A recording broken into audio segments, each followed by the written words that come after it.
Hey, how is it going? Tonight we're going to take a look at the Korg Volca Beats. And like all the other Korg Volcas, you got your power up here, on and off switch. You can also run in DC 9-volt power through here, or like running off 6 AA batteries like I am. MIDI in, no MIDI out like any of the other Volcas. In and out sync here, so what you can do is if you have other Volcas, you can use a headphone jack to hook them up together to either keep the tempo. You can bring in the tempo from another one if you plug it into the in here, and you can send the tempo out from here to another one. So, and endlessly, so you can sync up any number of Volcas you want. And right here, of course, is the headphone, which is the only audio out, which right now I have hooked into my mixer. Okay, so what do you got here? It's a basic drum machine. You got your analog drum sounds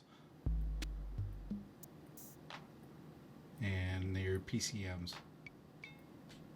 So analog versus digital. For basically analog is you have a source of power going into the instrument, and then using the electronics on board the instrument itself, it is taking just the battery power in this case and morphing that into various drum sounds of the analog ones here. And these PCMs are basically the sounds that are recorded on a chip within the unit, so they're not being created by the device itself. It's just playing a digital sound, which is the clap and these guys here. Not that it really matters, but in this case the analog sounds can be controlled via these dials. We'll get into that. The PCMs can be controlled by the PCM speed dial here, and don't worry about that yet. We'll get into that as we go through. So let's start off with the analog sounds. So the kick. Go ahead and you can trigger the kick down here, and we're just going to lay down a simple kick. Clear that out.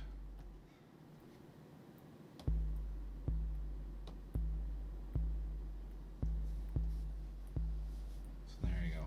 So what do we have here? We have click, pitch, and decay. So what does click do? Click is the click sound you hear when it kicks in, and the best hear it, I'm going to turn off the pitch and decay all the way down to 0. So you hear that light click? We can make that much more audible. So that's click maxed out. So what's the click does? Pitch is just kind of the pitch of the sound, which you're not going to really hear until I add some decay. So decay is now, see how you're actually getting kind of that bass sound. Now you can pitch that up or down. There's the pitch maxed out. And back to 0. So you can use these to play around with your kick sound. And that's the kick. Let's take a look at the snare. Alright, so let's go ahead and record a snare here quick.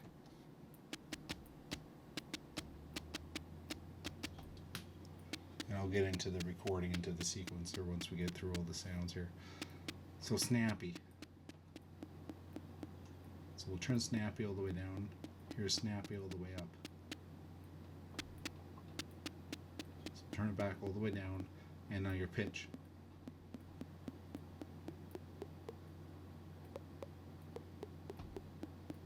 And then of course the decay.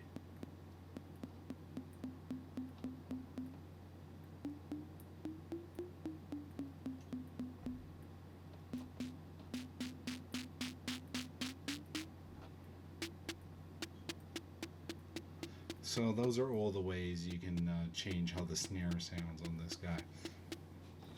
Alright, toms. So now it gets a little bit different. So the kick and the snare has its own 3 dials.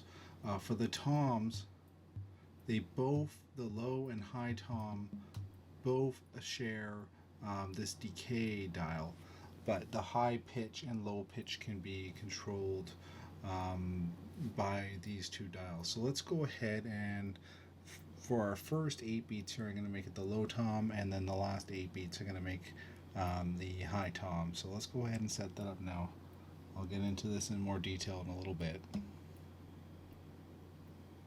Okay, so let's hear what that just sounds like.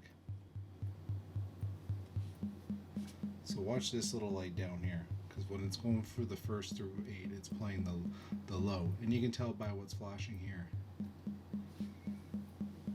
And also it's handy because during the beat, if your part is playing, so you can see when the low is playing, the low pitch, and that gives you kind of a visual clue with, okay, hey, I don't like the sound, or hey, I like the sound. Which dial can I use to play around to that? So let's go ahead and play at the high pitch when it comes by.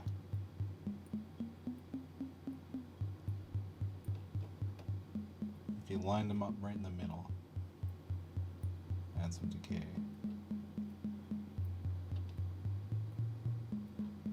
You can crank the low and high, and that doesn't make it. So here you go. You can control the high pitch, the low pitch, and then the decay is shared between both of them.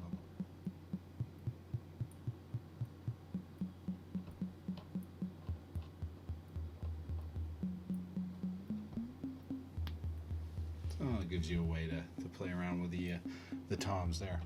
Okay, and then we have our closed hat and open hat. So let's do the exact same thing. Let's clear this out. We'll go to our closed hat. We'll set it to play for the first 8, and then we'll go to the open hat, and we'll set it to play for the last 8. And let's let that loose. So in this case, you can control the decay, not the pitch of the hat, but the decay for each one.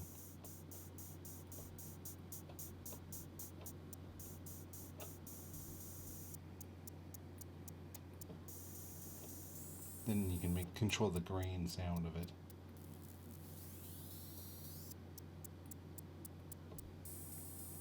Okay, so that's for the analog sounds, the analog drum sounds. That's all your modification options. These guys right here, and they're handily organized under kick are all these ones, snare are all these ones, the toms are all these ones, and the hats are all these ones. So they're all organized in neat little columns for you. Okay, let's take a look at the PCM. So what control do you have on the PCM? So let's just record a little clap here.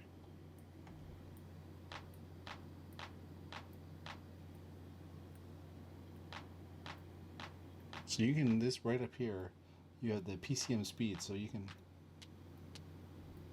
control the speed of the sample sound, which will lead to quite a different sound for them.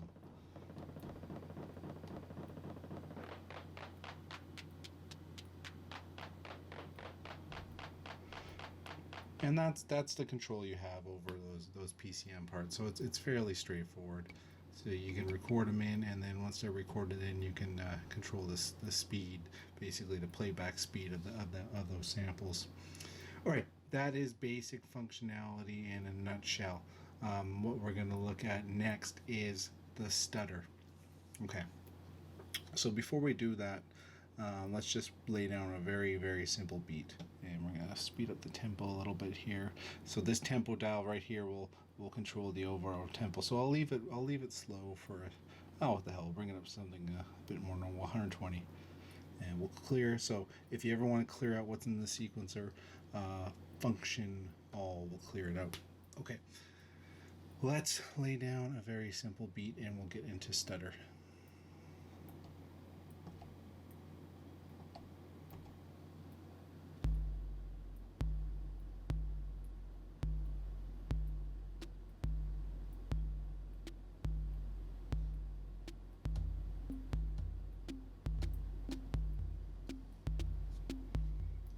Good enough. All right, so tempo. You can control the speed of the sequencer down here. So I'm down to 56 beats per minute all the way up to 240. Back to 120. Okay, so what does the stutter do? One thing is, by default, global stutter is usually on. So what global stutter means is that for any part that you've recorded into the sequencer, or that you play over top of it manually. So even though this is recorded in the sequencer, I can play stuff over top. And I won't say that. But this stutter, time, I can crank the time out. Nothing really happens until I start playing with this depth. So you can hear how it kind of like has an almost a delay slash, basically the part will hit and then it will slowly stutter off. And you can control how that sounds with these two. Basically the timing, you can make it very rapidly or very delayed. So it's very tight when you dial the time back.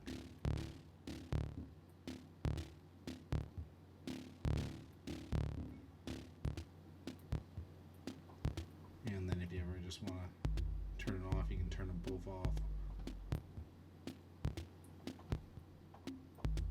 So it's a quick way to add some stutter into your whatever you have sequence, or to change it quickly while just playing around with these knobs. Now, what is global stutter? Well, by default, if global stutter is enabled, which you can tell by this light down here, if we turn it off, it's only going to be enabled on the current part that's selected, so the clap. So you're only going to hear that stutter on the clap. And we don't have any clap recorded, so let's go ahead and record a bunch of freaking claps. See? It's not affecting the entire sequence that we recorded down here. It's only affecting the clap sounds.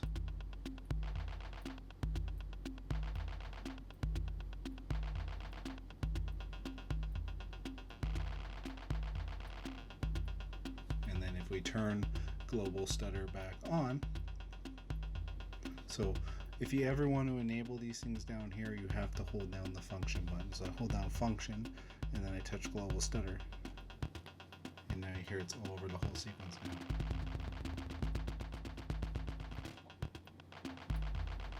So that's how the stutter works. Okay. So before we go any further, let's take a look at how we actually record a sequence. So there's a couple of ways of doing that. So let's go ahead. So I'm just clearing all to make sure everything is now cleared out. All right. So 3 ways to record into the sequencer.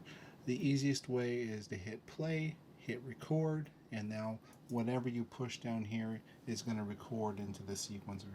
So if I want to just drop a kick,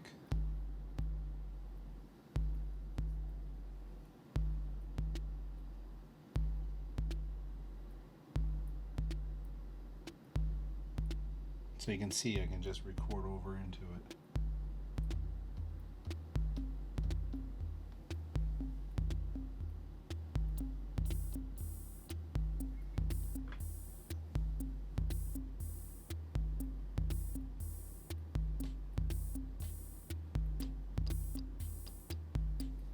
So there you go. So that's the easiest way of recording into the sequence, is simply, once again, hitting play, hitting record, and then just tapping things in. Now, if you ever get something and you don't like it and you just want to get rid of it quick, easiest way to just clear the sequencer is hold down function, hit all, and now if I hit play, I have an empty sequence. Alright, so let's say you don't like to record that way. Sometimes what I like to use is step mode. And what step mode does is you can either select the part you want to do by just tapping it down here, or if you don't want it to play, you can use these parts left and right to see how this light's going to change. I can take it to the kick, I can hit step mode, and I can say, hey, on every 4th note, drop in a kick. So instead of having to hit it manually, I can use step mode, and then when I want step mode off, I just hit step mode, and then it takes me back to where I was. Now if I wanted to get into another part to do step, I can touch it like this. That's going to play it, or I can use the parts to navigate the part I'm in down here, and I can then light up all the steps or play around on it until I like it. One thing we didn't get into earlier is you can control the volume per part. So beyond these ways of changing these analog sounds, and also for the PCM on the PCM suite, there is a part level. So if you want to lower that snare in the mix, you can drop it down with this part level dial or bring it back up. And any of the parts you can. So for example, I think the kick's too much. I can go on the kick and drop it down or bring it fully up. So that's one thing. It's a handy little guy there, though, the part level. Okay, so beyond, doing the manual, finger drumming or step mode, so clicking or touching the part or navigating it to it silently using the part buttons, and then hitting step mode and lighting up the steps you want to be activated. There is one other way of recording, which is called step record. So what you do in this case is you hold down function and now hit the record button.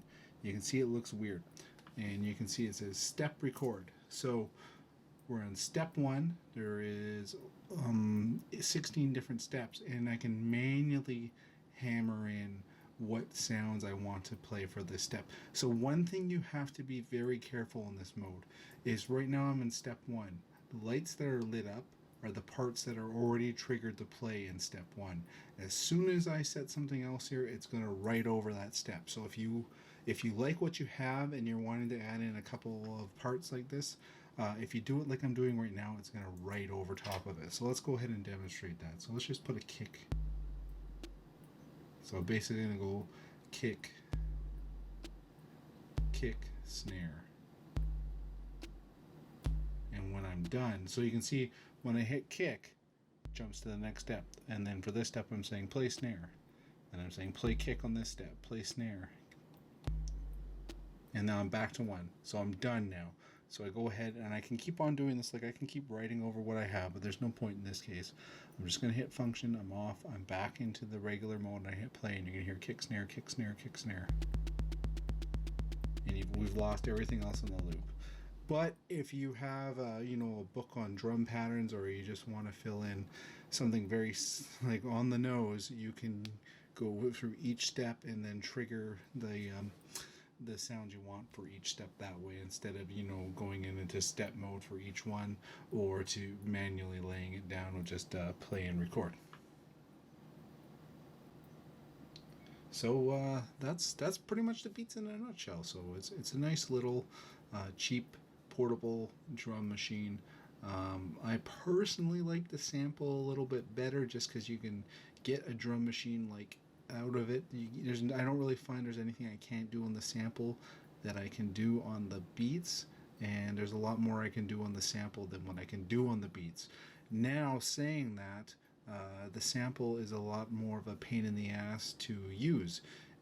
How so? In the fact that you need a phone app to get samples, you gotta find your samples, you gotta modify them so they all sound nice, and then you got to sync them into the sample with a damn headphone jack through audio sounds, which is easy to screw up. You gotta put airplane mode on. You forget to turn airplane mode off, and you're hoping that no one's tried to call you in the last couple hours.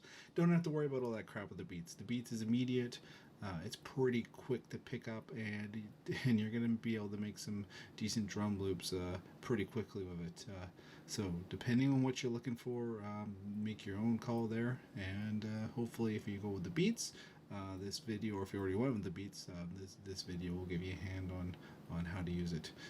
Anyways, any questions, as always, shoot them below. I'll get to them while I can, and otherwise take care, and I'll see you around. Thanks. Bye.